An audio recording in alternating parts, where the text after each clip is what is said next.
The big problem with internet search is that computers don't understand the contents of websites. Google, for example, has indexed many billions of web pages, and although it knows what keywords are in those documents, it doesn't know what knowledge is in them. One consequence of this is that it is forced to respond to queries by giving a list of documents that have a statistical relationship with the words in the question. Because it doesn't understand the query, or its main information source, it isn't able to respond intelligently. As an example, here's a very simple question about the marital status of a celebrity. Is Jennifer Lopez single?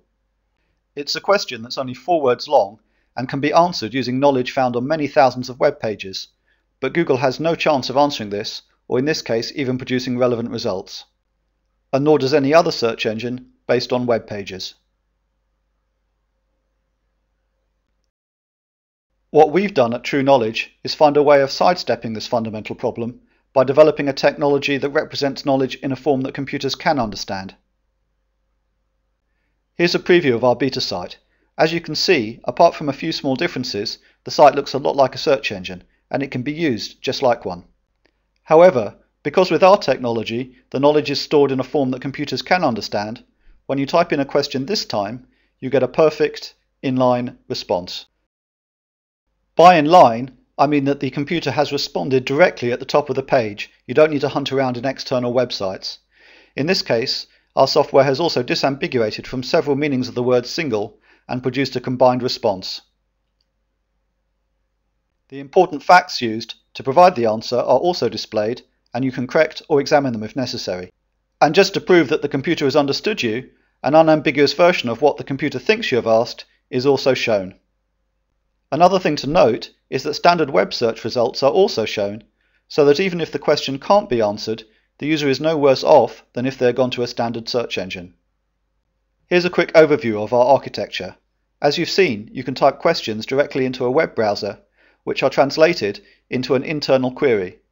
This query is answered using a combination of facts stored in our knowledge base and facts which are generated. Generated knowledge is usually knowledge that is inferred from facts in the knowledge base, but it can also include external knowledge. For example, external financial data can be piped in and used to answer questions. In addition to human users, external computers can ask questions on any topic using our API.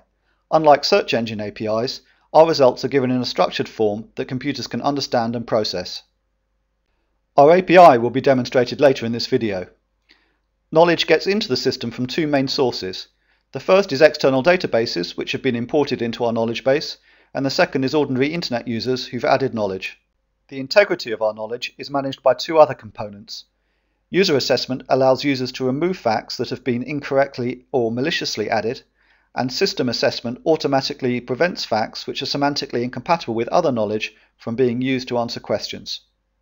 I'd now like to go back to our beta site and show the other examples shown at the beginning of this video being answered with our technology. First, how old is the Eiffel Tower produces a perfect response.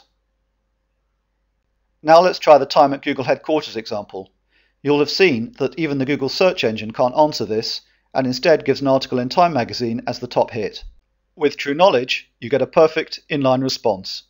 This is a very good example of the highly complicated reasoning and inference our system is capable of. Naturally, the answer isn't in a database anywhere, but our system has inferred the correct answer from 7 facts which are in the knowledge base.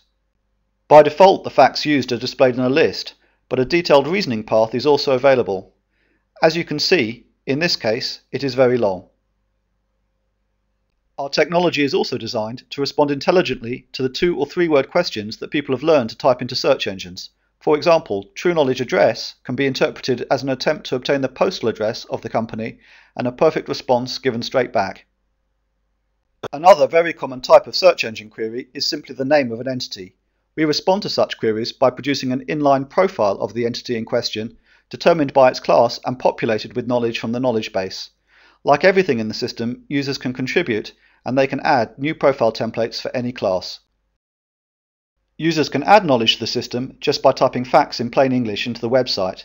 Our system is also programmed to prompt users for knowledge in certain circumstances, including when a question is understood but the answer isn't known.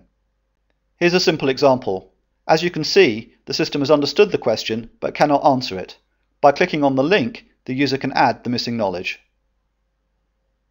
Users do not need to understand the technology in order to add knowledge, and this is accomplished by a sequence of simple questions and confirmation screens generated by the system. In this case, giving a birthplace, it is just a matter of specifying the location, giving a source for the fact, and confirming that the system has understood. The process is longer if entities need to be registered or the fact can change, but the missing information can still be easily added.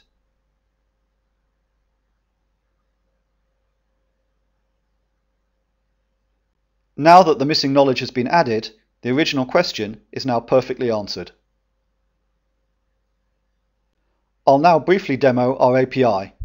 Our API is simply the way that other computers on the internet can connect with our technology and ask questions on any topic. What you're looking at is a web front end that allows users to experiment with queries and see the response.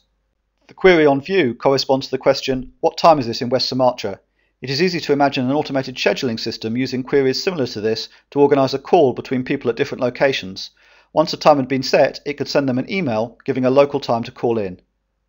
Sending this query to our engine produces some XML containing the response and which can be readily parsed and used by any computer. Here it is displayed in tabular form. As you can see, the answer is 23:43 Western Indonesia time. To show you how our technology unifies the world's knowledge, I'd like to make two small changes to this query so it says something completely different. The first thing I'll do is change the relation specified from the one that links a point in local time to a geographical area to the relation that means marriage between two people. I'll then change West Sumatra into Jennifer Lopez. The query is now asking for her current spouse. This time, instead of a point in local time being returned, the answer is a human being. To learn more, or to help us beta test early versions of our website and API products, please go to our website at TrueKnowledge.com.